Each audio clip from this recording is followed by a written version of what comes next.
who is our secretary, and Alexis Romanis, who is a member at large, and Richie Kendricks, a member at large. Oh, the vice chair. Not here today, but just as engaged, Troy Ravendall and Judy Bourne. And we were elected at the 2019 AGM. Our terms end in 2020 at our AGM, which will be in April. This is a really early preliminary budget for us. We actually present our budget in April to our membership. Some of the other people that work with us, we have a visitor center coordinator. Her name is Katrina Baptiste, and we also had a really fabulous summer student for the last 3 years named Sydney Gill. And we have some volunteers who have been with us for a while. Our mission is, through leadership and support, the Oliver Tourism Association fosters and promotes responsible, authentic tourism experiences year-round, motivating travelers from near and far to visit sooner, stay longer, and return more often. So what we do, we operate the visitor center, we identify and promote tourism experiences, we support our stakeholders, our members, and our partners. We market the destination brand Canada's Wine Capital. We do that through the production and distribution of our visitor guide, our experience guide, the OTA website, and through social media. And we operate, since 2017, we operate the Festival of the Grape and Cask and Keg. In our budget, which was circulated, okay, can I refer to that on here? Okay. We have some funding sources. And for the front page of mine. Our current funding sources are through our partners, so the town and the regional district, a fee for service, as well as a grant and aid for the use of the Oliver Visitor Center building. And we also receive a Tourism BC fee for service. Thank you. Is that the correct one? That is the correct one. In addition to that, we do receive grants that we apply for year to year. That would include a Canada Summer Jobs grant to hire a summer student. We have received grants for other initiatives, tourism innovation projects, CTO funding in the past. We sell ads in the experience guide, and we have fees associated to being a member of the Oliver Tourism Association and racking with us, so having their information. And as well, we sell merchandise from our retail location at the visitor center. Do you want to talk about the event? For Festival of the Grape and Cask and Keg, you all know and have been, I'm sure, Petra's been a big part of it for a long time too. So that, of course, is put on by us. Generally, last year we had an executive director for a short period of time that took on the majority of the organization for that, along with our board chair from last year. This year we had an executive director for a short time who was doing some organization for that, and then the rest of it is done by a volunteer board as well as our OTA board. So we were very happy to get that done this year, and it was quite successful. I think everybody felt like it was fun, and of course that is a funding source for us as well, as long as we are on the positive side of life doing that. So this year the weather was great and people came out, so that was a good thing. Of course, it is not a guarantee year to year. It depends on circumstances. So yeah. A couple other just small things that we wanted to bring to your attention this year. We were really grateful to be able to we provided a nice update to the visitor center. We redid all the floors, a coat of paint throughout. We changed the way things look in there. We think it's much more bright and revitalized space for a nice heritage building like that. Also, this year was a big change for us with the visitor, I'd like to call it the official Oliver Experiences Guide, which we produced in collaboration with Super Deluxe Creative this year. And it was a big transition from our previous guide. It's a much more fresh, contemporary look. We feel like it really put that focus on the authenticity and storytelling that's necessary for a community like ours. And it was a great investment. We're really happy with the way that, we hope you're happy with the way that product came out, and we're continuing with that company, and we're going to continue with that content, which for the first time we have ownership over. That was the first time that we actually owned the content that we were putting out. that. So we're really excited about that. So we have for you a preliminary look at what we're proposing for our 2020 budget. I'm not sure if there's any specific questions in revenues. If you could see that a few things too. It's pretty early for us to be projecting revenues for 2020 FOG, only because we're actually having our wrap-up meeting from the event tomorrow night. We haven't had a chance to get all of the expenses and all of the revenues sorted. So what we've done here is basically taken showing a little bit more growth, because that's what we're hoping for revenue. And anything else that you have questions about, we are looking at developing a new event. We'd like to develop a new winter event. There's a few options out there for us. We used to do a rosé event, and then it turned into a Be Merry event. The Festival of the Trees, we've just become aware of, is not being done by UA, so we're looking at potentially that being a tourism initiative. So we're looking at winter events. And if you have any other questions about revenues, let us know. Otherwise, under expenses, the only big changes here would be to the wages. We are really interested, in addition to our visitor center coordinator, we would like to have a tourism manager. We've posted for that tourism manager position. And this person would be responsible for destination marketing and regional partnerships, sourcing revenue and grant opportunities. If we were going to apply for the MRDT, that would be something that this manager would oversee. Coordinating or managing, in whatever way we decide, the OTA events that we do, our communications plan, and of course all the administration and bookkeeping, and just basically carrying forward the initiatives of the board. Right now we don't have anybody doing that. We're a volunteer board, we're a working board, and we'd like to move towards a governance model for tourism. And our visitor services coordinator, of course, she or he, but right now we have a great person in place, would be responsible for the visitor center management and all those services and volunteers, member services, event representation, promotion, and event coordination, volunteer coordination. So that would be the big increase for us there. And then of course there would be a new, under the project line 4562, we would like to complete the activities that are necessary in order to submit an MRDT application. There's a pretty big checklist of items that you would need to have done before you could submit that application. So we put a number to that. And other than that, everything, and then under expenses for Festival of the Grape and Cask and Keg, we're just gonna hold the line there. At this point, even though we feel like there's a little bit of growth, the expenses for the event are pretty tried and true now. We've done the event for 3 years. We feel like we know what those are, so we're gonna hold the line there. All right, thank you very much. So I will turn over to Councillor. Are there any questions? Thank you, Madam Chair. So I just wanted to ask about, because we're looking at an increase in wages and then also $15,000 for the activities related to the MRDT application. So are you looking at like hiring a grant writer or something in addition to this new position? Because you said the new manager would do this application, so for a wage increase, and then also, I'm just kind of wondering what that $15,000 would go towards, what those activities are. Well, part of that is for the MRDT application, things like having a 5-year strategic plan. They're asking for a lot of background information from that.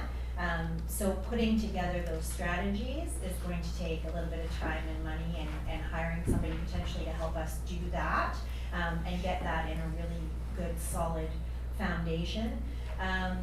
Besides the fact that we want to hire a tourism manager because we feel like we are missing opportunities for tourism in the region because we don't have somebody who is doing that full time. The MRDT application is an extremely thorough and time-consuming thing. We would like to be able to do more than just apply for that. We would like to actually grow tourism in the region at the same time. So as much as we need that tourism manager going forward, we want them to be doing their job in the future. And a big part of that would be helping with this MRDT writing, but we also want to have that person because we need somebody who is on the forefront of tourism in the region. So would there be someone in addition to the manager doing the application then? Unless it's a very specialized application form, so the thinking that we would hire somebody who would have enough background knowledge to have to be able to do that alone would be a difficult ask for what we want them to do. They could help, we want somebody that could help with the grant writing and help with those parts of the MRDT application, but it is likely that we have to hire somebody to really get that done properly. Okay. Yeah. Thank you. Mayor Jansen. Yeah, assuming we apply for and get the MRDT funding, just wondering what the limitations are and what that funding can be used for, and if so, what can the funding be used for? The funding is for Do you want tourism Richie, initiatives, yeah, but do you want Richie to answer this, cause he's been kind of the. Well, I'm looking into it myself. Yeah. Thanks. Well, the MRDT is to grow tourism in the region, and then I would see it not just being the town of Oliver focus, but a regional focus for the town. So the wine capital, Monica could be grown and work with the wineries in the regional district and bring within all of that to grow the region. It is tourism focused. It is how we grow the tourism business and attract visitors to our area. But within the MRDT, there's a component for affordable housing, and it's my understanding that that's a pretty keen focus for the council. It has been, as I know it's been discussed. And if that's the case, then MRDT needs to have the affordable housing component tied in with the initial application, part of the 5-year strategic plan. So if that's the case, the town needs to work with the OTA in order to help this along. We cannot begin an application for the MRDT without that in place, unless of course the town's not interested in affordable housing component, those funds, or that share of the MRDT going forward. Then the OTA, if that was the case, if the town was supportive of the OTA going forward with the application as the designated entity to go forward with the application, the OTA can do that.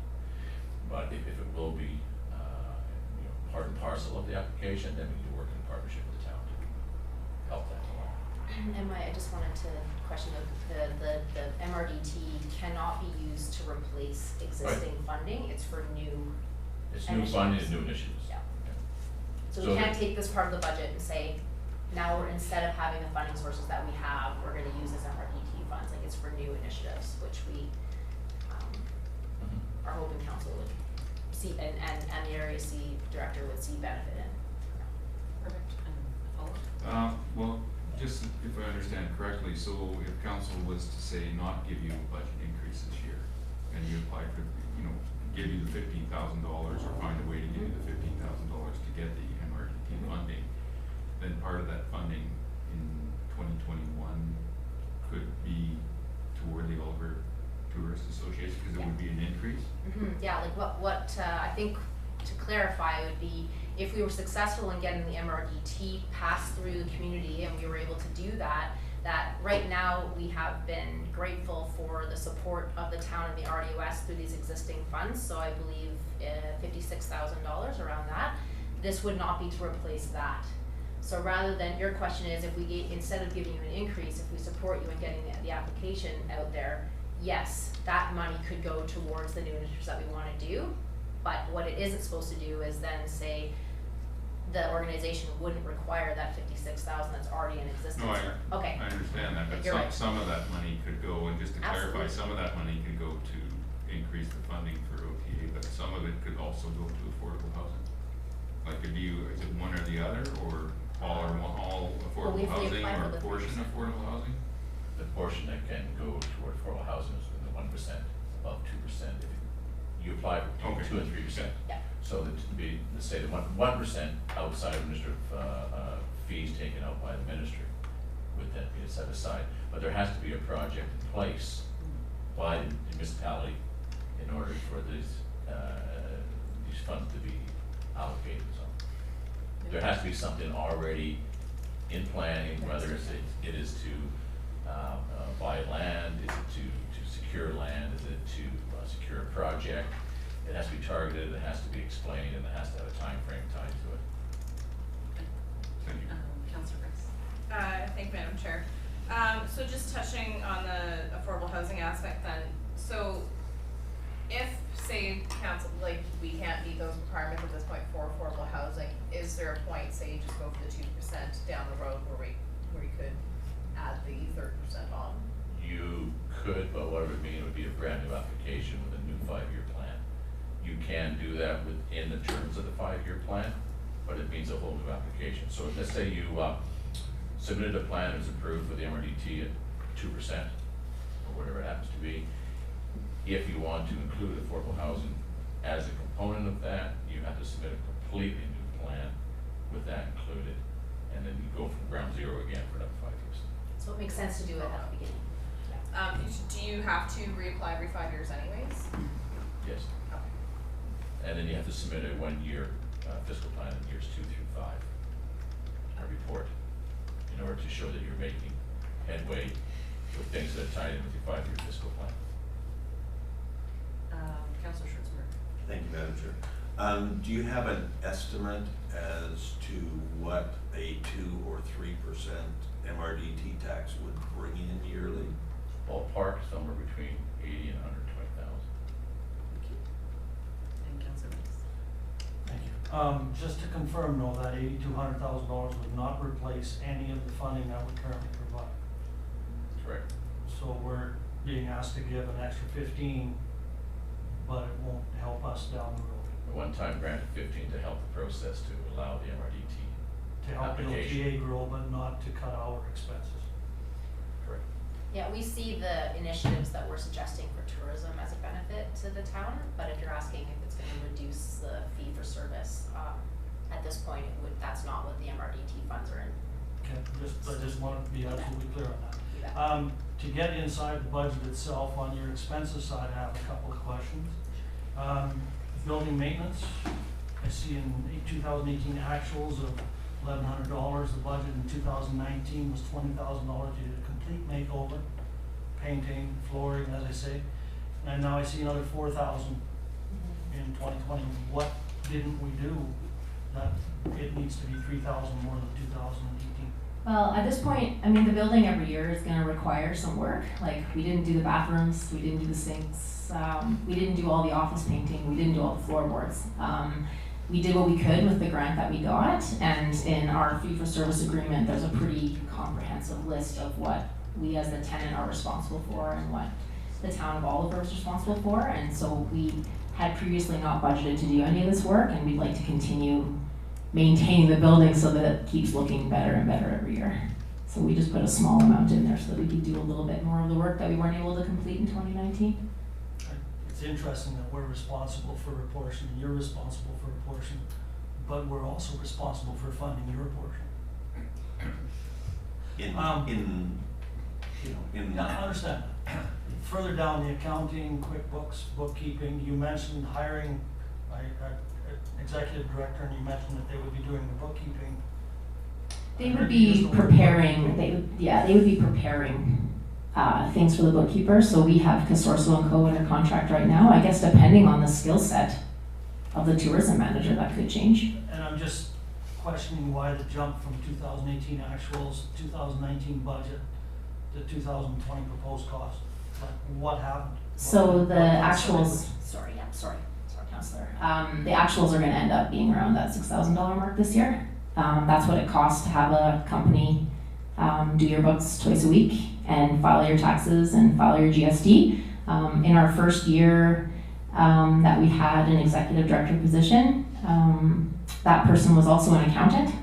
So they did that as part of their wage. And that was also a 6-month part-time position. This is the first year that we've been paying for those bookkeeping services. So that is what the contract is per year, $6,000. Thank you. I'm just to go back to the MRDT for a minute. So it's to fund new initiatives. Can a portion of that be used to fund wages? So we're banking on that. So yeah. I think so. Okay. Sorry, I'll just speak. Absolutely, just to give you an example of that, let's talk about Destination Osoyoos, which is funded by the MRDT. They bring in approximately $285,000. As you understand why, because the number of rooms there are in the town of Oliver. And it also has the a resort municipal initiative fund available to the town itself as well, which is parallels the MRDT. So they have extra funds to help support them in the tourism business, but which is something Oliver doesn't have the luxury of. So the MRDT, yeah, absolutely. The Destination Osoyoos has 5 staff working in their tourist office, and that is funded directly through the MRDT without extra funds coming from the town. Now, there are how that money is spent in promoting, you've probably seen commercials on television and on radio and social media and those kinds of things coming from Destination Osoyoos. That is all funded by the MRDT. All right. The role of this is not to staff the visitor center with a bunch of people, and then the board sits back and says, well, thank God that's happened, right? It is a volunteer organization, and a lot of hardworking people making all this stuff happen for the town out of their own time. It'd be very nice to have staff people there to help promote and do the day-to-day and the connections, and to carry through some of the plans and ideas that the board comes up with, and have staff there to help execute that. So it would be nice to have the minimal staff. That's what we're talking about here. We're talking about a manager with a person that can alternate shifts with and that kind of thing at the front desk of visitor centers. Yes, you did. So short answer, yes, MRDT can fund staff. As long as it's tourism focused. Thank you. Director Connell, did you want to jump in at all? I think, do you have a business plan that shows what this MRDT is, or pardon me, not the MRDT, what benefit you'll bring to the area, like a quantitative benefit? Or are you just kind of winging it at this point? Let me try to explain. The lecterns hadn't even set it down on ODN before my phone started ringing. Sure. People want to know what they're getting for the dollar, Yeah. and they're having a real problem putting a value to it. It's not a large increase to the tax base. I talked to John with that already on it, but it's enough to concern people.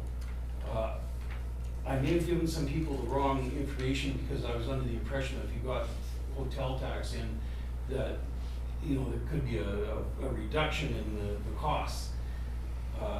Obviously, that's not the case, so I'm going to have to be careful what I say from here on in.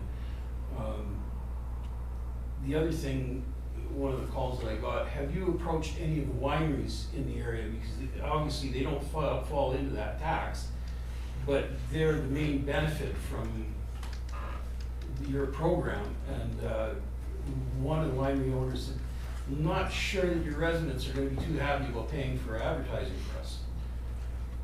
All right, let me speak to that.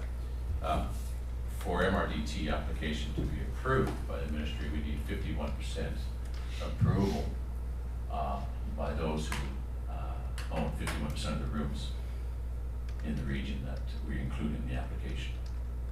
So we already have the coast. We know the coast supports this, for example, and we do have a number of wineries that have rooms within the area, but the OTA is not going to embark on a project like making an application to the MRDT without the full stamp of approval from the town or regional district, because it is a large onerous task, and we're not going to start knocking on doors and scaring people off without already having discussions between the groups before we start going door to door and canvassing groups that will be impacted by the MRDT or those who would benefit from any kind of tourism marketing in the regions. If I could just add to that too, I think it's important to recognize that we represent our members, our members, and many of our members are wineries. I'm not sure about the exact, but I believe over 30 of our local wineries are members, and so we would obviously go to our stakeholders, our members, and we would explain the MRDT and the initiatives that we would like to do with those funds, and definitely try to garner that support.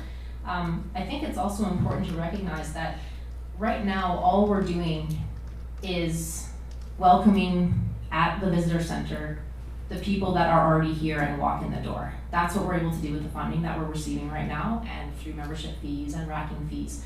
We are putting out a beautiful guide, we are maintaining a visitor center. That is all we're able to do. What we're saying is that we believe that this region deserves more, that the people who live here and work here and pay property taxes here deserve more from us.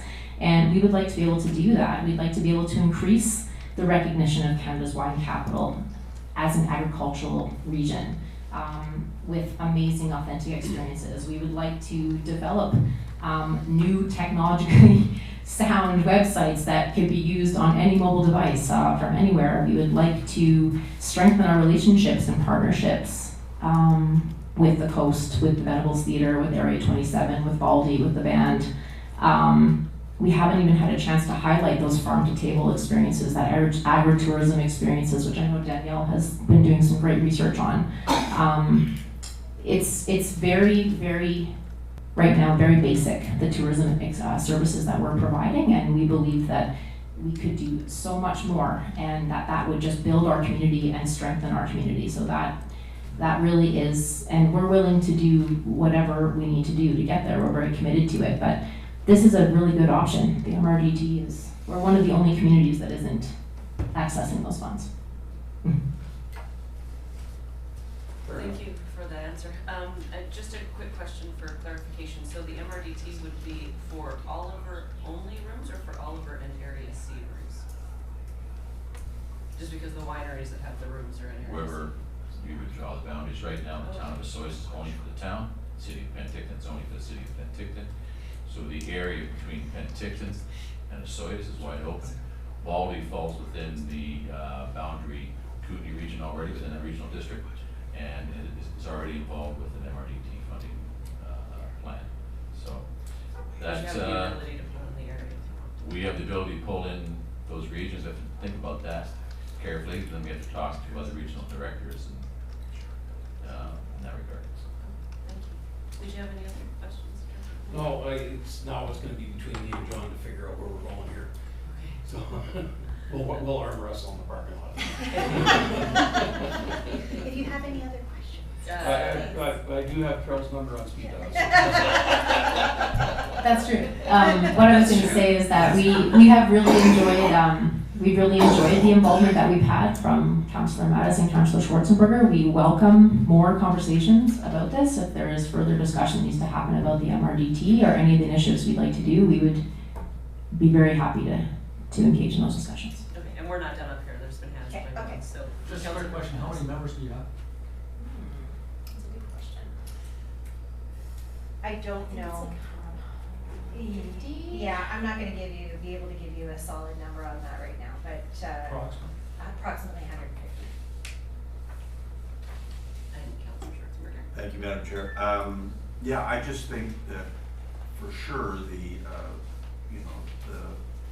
funding for MRDT or acquiring an MRDT, however it's done, is very important because as Mr. Kendrick said, on either side of us, hotels and bed and breakfasts and vacation rentals are all collecting this money, and it's not helping us to be less expensive in any way, so we might as well get up there and get the funds and have those funds usable to bring in more people and to support not only the hotels and restaurants within the town, but the fruit stands and wineries and all the other things that happen in town and in the surrounding areas. So I think the MRDT part is really an essential part, for sure. Were there any other questions from council? No? Okay. Going once, going twice, good. Thank you very much for your presentation, thank you for your time. And moving on to the next presentation of the afternoon, we have the Oliver and District Heritage Society. Another budget presentation. Come on up. Are you lucky? Yeah, so we can share the microphones. Oh. Good afternoon. I think that works. Where are you going? Oh, she's going on the side. Okay, good afternoon, and thank you for inviting us to share our budget presentation with the Mayor Council and with our US men. My name is Vance Potter, and I am the president of the Oliver District Heritage Society. Along with me is Juliana Weisgerber, our executive director, and also in attendance is our treasurer, Ian Gibson. We'd like to start off with a brief overview and some highlights and information about our society. We care for 4 buildings. Oh, I think I gotta hit a pop. I don't know if it's turned on. Oh, turn it on. On the side. Oh, man. There it goes. That's it. There the presentation is wrecked. Oh, Is no, it it's not on. working? I can Sometimes control it if it's- you Could you? There we go. Awesome. There's the 4 buildings. Well, 3 of the 4. So we have 4 buildings, one of which is the 1924 BC Police Provincial Office building that houses the museum. It's a designated heritage building for the town of Oliver. The other buildings are the archives, the Fairview Jail, which is an 1896 survivor of the town of Fairview, and a storage garage, which also has lots of items in it. We also utilize an off-site storage warehouse, originally a fruit packing house for our larger artifacts. Our collection has over 15,000 documented objects and archival records. We say documented because not all the items have been cataloged yet, and the actual number is much larger. This number includes 355 feet of archival records, which include the South Okanagan Lands Project and solid records. We strive to apply nationally accepted museum standards and best practices to all of our objects in our care. So in the last 4 years, numerous grants combined with personal and directed bequests have enabled us to undertake critical project work that has benefited the community at no direct cost to the local taxpayer. We've sought out and obtained grants totaling more than $348,000 to offset the costs of our projects over the last 4 years. These grants were made available for specific projects and were not for operational funding.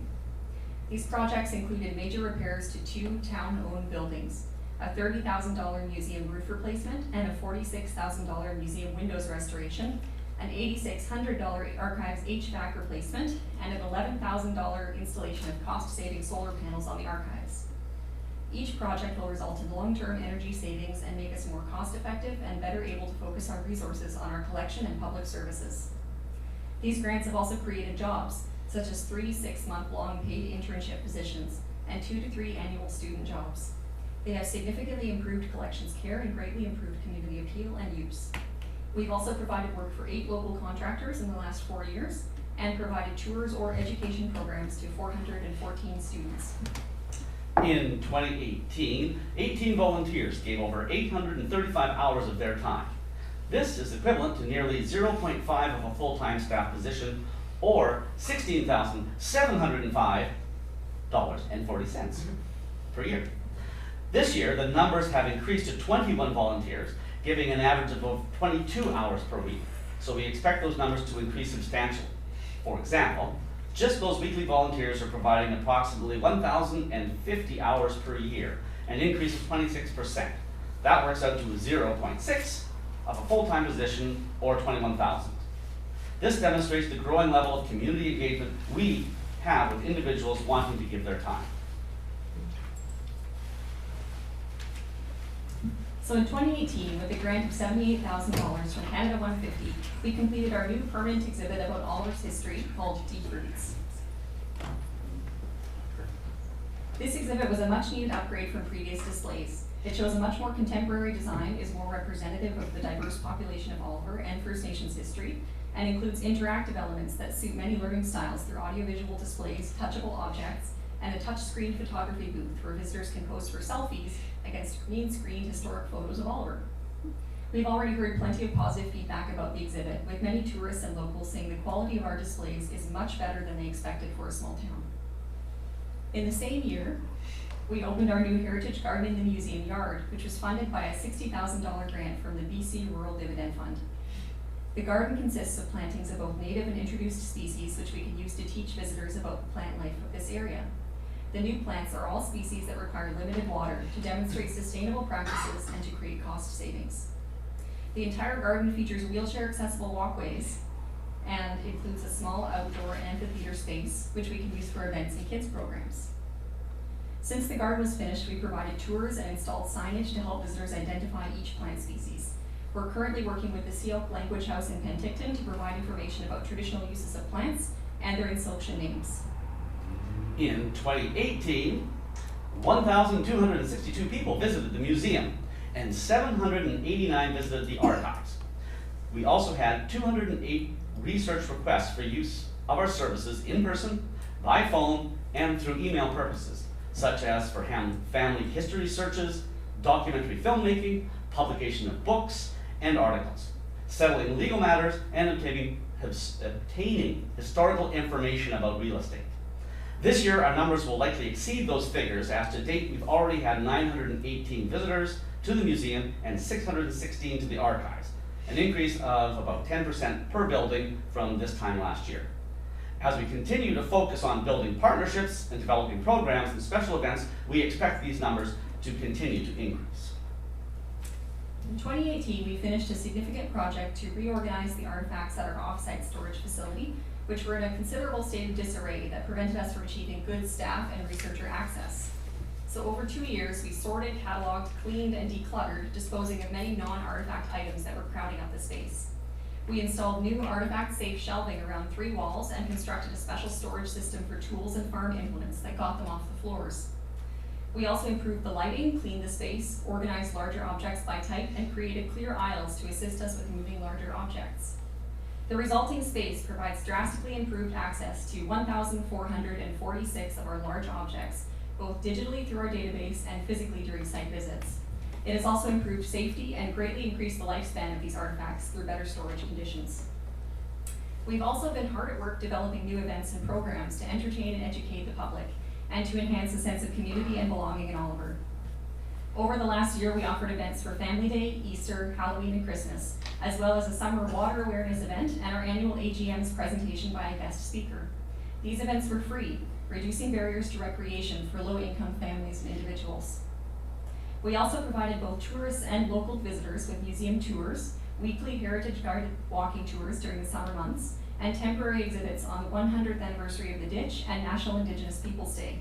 This year, we are also providing changing temporary displays at the Oliver Library. We partnered with the SOSS photography class to run Oliver in Focus, an exhibit of student photographs of local heritage and the natural environment, which took place this June. Prior to the exhibit, the students went on tours of Spotted Lake and the old Fairview town site, increasing their awareness of local heritage. We staffed booths at community events, such as the Sorco Open House, the Mainly for Women Trade Show, the South Okanagan Job Fair, and the Roots and Fruits Festival. We are also working with Below BC, a geoscience nonprofit, and UBC to digitize portions of our mineral and archival collections and make them accessible to the public online. We are continuing to leverage grant funding to complete important work on our buildings. This year and next year, with the Heritage Legacy Fund grant, we are restoring all remaining windows on the BC Police Building. We completed a restoration of 5 windows earlier this year. We used grants from Rotary and the Community Foundation to purchase a new map cabinet for the archives, allowing us to safely store many of the large maps in our collection. Using a provincial government grant, we purchased video cameras and voice recording equipment to create an oral history technology library that is free for anyone in the area to borrow to record their family history. This year, we've also created an interpretive plant guide for the Heritage Garden, and we received a plant from the Oliver Edible Pathways Project. We recently received a donation of the Oliver Chronicles back issues, spanning 70 years of community history. We're working on a plan to digitize and safely store this collection, and may apply for grant funding to do so. We will finish the BC Police Building's window restoration. In the next year, we will also repaint the most weathered parts of the building and work on replacing the badly damaged lean-to that shelters our outdoor artifacts. We are getting a new museum sign one day. We're waiting to put it in. We'll be completing a major storage project for our clothing and textile collection with the help of our new intern. And we are creating a pamphlet about the lives of local veterans to be released in time for Remembrance Day. And in 2021, Oliver will have its 100th birthday. So we're looking ahead to that commemoration. So, going into the budget now. So for 2020, just some general notes to start off with. For 2020, the overall numbers are higher due to the Heritage Legacy Fund grant for the windows restoration, which you can see under expected grant revenues. That amount will be spent in early 2020. In the revenue section, you'll also see a higher surplus from previous year. That amount is due to the fact that we were hiring a new curator in 2019 after I started as executive director, and there were about 3 months when the curator's position was vacant. The other change you'll notice is a wages adjustment to keep up with the cost of living. It may be worth mentioning that in no year has our requested increase exceeded the federal government cost of living prediction, and we are always looking for cost savings through grants and other means. Some costs did increase this year, such as insurance, software, and internet, and that is reflected in the 2020 budget. Other costs, such as health and safety, had not been well estimated in past years, so the amounts have been increased. However, we are projecting cost reductions in some areas too, such as telephone service, as we are switching to a much lower cost provider. In gas bills as well, due to a more energy efficient furnace, and in long-term electrical bills due to the solar installation. We're also predicting more income next year from increased membership sales and donations. We've had some organizations and businesses donate to us this year and approach us about donating in future. We've had a significant increase in memberships and in general donations, and an increase in admissions revenue. We're continuing to find ways to make the organization more cost effective, such as researching less expensive options for internet service, purchasing reusable cleaning supplies, and reducing our energy consumption. We've also taken a hard and realistic look at what budget categories could be successfully trimmed without impacting our collection and services, and you will see those reflected in the budget. So I would just like to take this opportunity to thank you for your continued support of our society, because without the financial support of the town of Oliver and the RUS, we would be unable to carry out the task of protecting the historic heritage of Oliver and area. I would also like to take this opportunity to thank our staff, Juliana and Veronica, for their dedication to this task. So thank you. And now, are there any questions? Thank you very much for that presentation, and I will ask the same thing. Are there any questions from council? Councillor Mass? Surpluses. What are you doing? So we're putting those towards a number of different projects in the upcoming year. So they will probably go towards some painting that we have to do on the museum building, most likely. We were also thinking about refinishing the office floors upstairs because they're very badly damaged, and honestly they're weak in a couple of spots, so we really do need to get that done. So they're mainly going to go to the operational projects for this next year. Director Canova? No? Can you take the siphon on as a heritage project? Seriously, it's 100 years old. It's coming up to 100 years old. Yeah, no kidding. But we'll take a look at it. You could be an idea. Juliana, make a note. Might get better luck getting a grant than we have had. Yeah, exactly. Are there any other questions from council? No. Thank you for your presentation. We used all Thank our you questions very much. on the first presentation. Yes. Thank you very much for coming in. Thank you, thank you. So that's it for budgets and presentations. The only item left on our agenda this afternoon are the 2020 council appointments with the corporate officers report attached. So I will turn it over to the corporate officer for this. Thank you, Chair. The report before council has been brought forward from the last meeting. Council has had the opportunity to look at the 2019 appointments in consideration for appointed in 2020. I have a list and a table for each committee or board, and we have, as I mentioned at the last meeting, we have brought it forward a little bit earlier than normal, and that's partially due to the fact that our elections were in October, so the need to move this forward is occurring in late October, early November, so we can get that information to the regional district and open on the regional library in particular. So before council are recommendations for each committee, and I believe the opportunity is for you to discuss it amongst yourselves, and we'll make the notations. Okay. So I believe the report that we received, oh, it does have that. And do we just want to go down the list? Yes, that works for everyone. We'll just go down the list of what we've got this year and see if it still works or if any changes need to be made. So should I just start, and does anybody mind if I just start going down the list? Okay. So first up, we have the Regional District of the Okanagan-Similkameen. I would like to stay on for another year, so that one. I think that's good. I would support that. I do want to spend some time on the regional district, but I think a couple of years on a committee is good continuity. I think Petra's doing a good job representing the town of Walworth, and I would be in support of that. Thank you. Would you like to continue being the alternate? Yes. Okay. I would hopefully maybe be able to attend a couple more meetings. Sounds good. Okanagan Regional Library, Councillor Mattis, are you still happy with that one? And Councillor Bryce, are you still happy as the alternate, or did you? The only challenge with that one for me is the Wednesday afternoon meeting time, so it just makes it difficult if I do need to attend, which only happened once this year, so I mean, it's, if somebody else wants to jump into it, great, if not, I can still come. Anyone else here interested? Yeah, I wouldn't mind going on to it as the alternate. Okay, Dave. good. Okay, good for you. Yeah. Parks and Rec, we have Councillor Schwarzenberg and alternate Councillor Bryce. Is that still good for both of you, or? Checked off that, sorry. No, sorry, go ahead.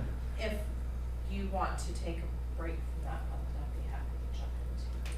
Well, I've been on it for 2 years, so I'm happy to continue for another year or step aside and let somebody else do it. I'm fine either way. Okay. So if you wanted to jump in, if that works for the two of you. You want to switch? Do you want to switch? Yeah, Okay. We can switch. we'll switch. If that works for everyone else. If Sure. that works for you guys. Yeah. All right, and Heritage Society. So I did mention last time, that when we kind of looked at this, you weren't here, that I enjoy the Heritage Society, and I've only had 1 year, and I'm happy to stay on. That being said, when I took it on, I didn't realize it was another afternoon meeting, and I have a lot of daytime meetings. So if anyone else was chomping at the bit to get to Heritage, I'd be happy to hand it over. And if not, I do enjoy being there, and I'm happy to stay on for another year. How many times do they meet? It's once a month. Once a month. Yeah, it's just once a month. It's the third Wednesday, I think it is, of every month at 2 in the afternoon, 2:30 in the afternoon. And I don't know whether Councillor Schwarzenberg would agree or not, but it's a non-voting position. So if you attend or not, or did they change that? Well, I joined the society, so. Oh, you're part of the society? Yeah, but you don't vote at board meetings. It's a non-voting board, as you're just there as a councillor, Is it Delegate. liaison? watching. Mhm. You're basically just watching the meeting. You can certainly participate, but there's no voting involved Okay. for the representative. Not that that's a big deal. So, you know, attendance is not mandatory, so to speak. I've attended all of them that I can, Yeah, just of speaking for course. myself. I'm fairly certain I've voted in different things, so we might want to check on that. And not that I was a tiebreaker on anything. And I've definitely participated in all of the Oh, conversations. absolutely. I can switch with you if you want. Yeah, if you don't mind. Take that. Like, it's fun. It's fun. Wednesday to be a part of. shouldn't be a problem, but I mean, if the odd one's there, I'm sure we can Bounce back and forth. figure it out. Okay, that sounds good to me. Then moving on to, we don't have any standing committees, so our select committees, we have the Airport Advisory. Councillor Mattis and I are both on there, and it requires 2 members of council. We good? I'm still being happy, there? Yeah, and I have got to say, I have maybe attended 2 meetings in the last 2 years, so it's not Yeah, I haven't been to a one since, taxing committee. but there's one coming up. Coming up, very good. I'm happy to stay there for another year, unless somebody else wanted to check it out. Oliver Downtown Revitalization also requires 2 members of council. We have Councillor Schwarzenberg and Councillor Bryce. You two still? I'd like to stay on that one. Everyone else good with that? Yeah. Community Safety and Crime Prevention, again, 2 members of council. We have Mayor Johansson and Councillor Bryce. That one's a 2-year.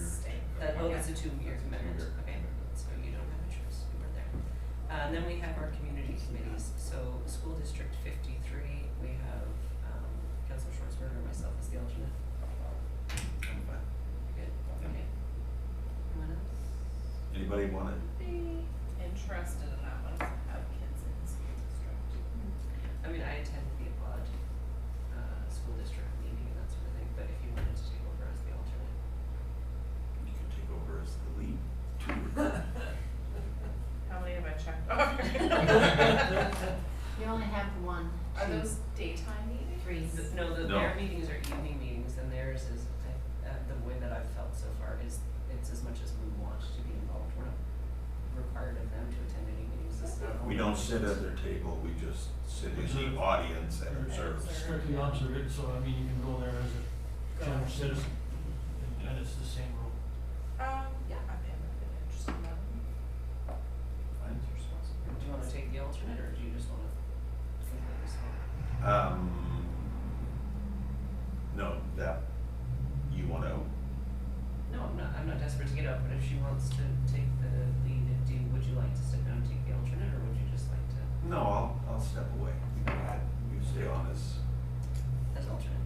as alternate. Sounds good. Sister City, we have Mayor Johansson, and I'm the alternate for that one. Just leave it the same. Okay. Chamber of Commerce, we have Councillor Grice and Councillor Mattis. Yeah, It's not active, as it says here. They're active. it's active now. Yeah. Yeah, I mean, I've tried to make contact. Are you happy to be there? Yeah. Never heard proof. Would you like to stay there? Not here, Well, it'd be nice to, as Councillor Grice says, it'd be nice to have some level of involvement, but if she's not, Yeah. if she's reached out and got no feedback. But I'm trying to. Okay. Yeah, I'm happy to stay. Yep. If nobody else. That's fine. good with that. Hospital liaison, I would like to move into the appointment for that to complement your leadership on the arguments. Since you're on the regional chair in the regional district at this time. I thought it'd be an opportunity for two of us to kind of tag team, I'm sure your help, yeah, I do, that sounds good.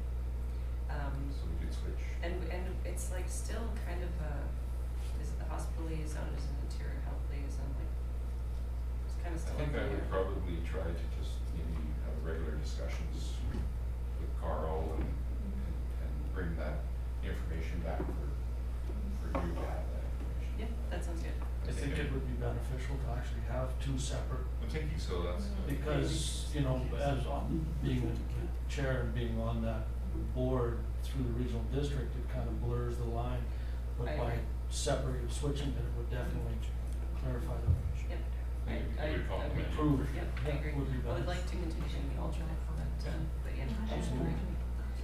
so that's good, we're swapping there. Okay, yeah.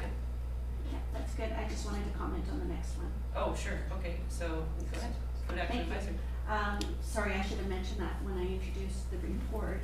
I indicated that council may want to consider not making appointments to the Food Action Advisory Committee in its current form, as funding for this program ended March 2019. The terms of reference for the committee, for the Food Action Advisory Committee, is to assist Town of Oliver staff and the municipal consultant to steer the development and implementation of the food security plan for Oliver. And number 2 is to provide recommendations to Oliver Council for the food security plan development and implementation. The plan has been developed. There is the implementation of goals. I don't know if at this point if we should be appointing council members, or should we be looking at the terms of reference in general terms to determine the involvement with council. Okay, go ahead, Ms. Campbell. Thank you, Chair Veintimilla. I would suggest postponing this until after the business case has been presented and to determine if you're going to continue providing financial support to the food action program. So I guess the only question that I would have to that is, in the meantime, are there any food action advisory committee meetings planned where you would want a council representative present? Do you want us to just remain? You would still be appointed. Who's ever there right now is appointed for till the end of this year, basically. Okay, so just leave it as is, and Yeah. then once we come back with potentially You're looking new at terms and 2020. These appointments are 2020. Okay,